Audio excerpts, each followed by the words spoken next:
Magandang araw mga bata! Ngayon naman ay pag-uusapan natin ang tungkol sa ligtas na paggamit ng kandila.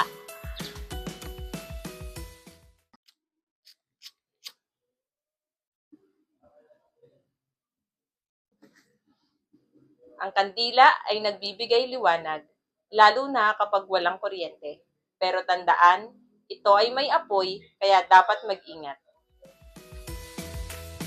Una, huwag kailanman magsindi ng kandila ng mag-isa. Dapat may kasamang nanay, tatay, o nakakatanda.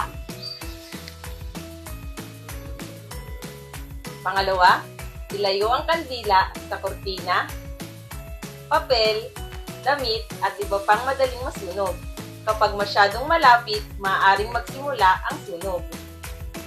Pangatlo, huwag maglaro malapit sa may sinding kandila. Isang maling galaw lang, maaari itong matumba.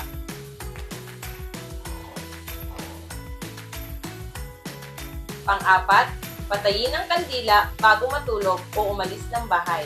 Huwag itong iwanang nakasindi.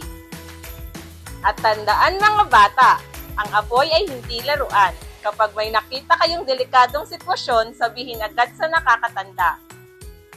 Sa pagiging maingat, makakaiwas tayo sa sunog at mananatiling ligtas ang ating tahanan.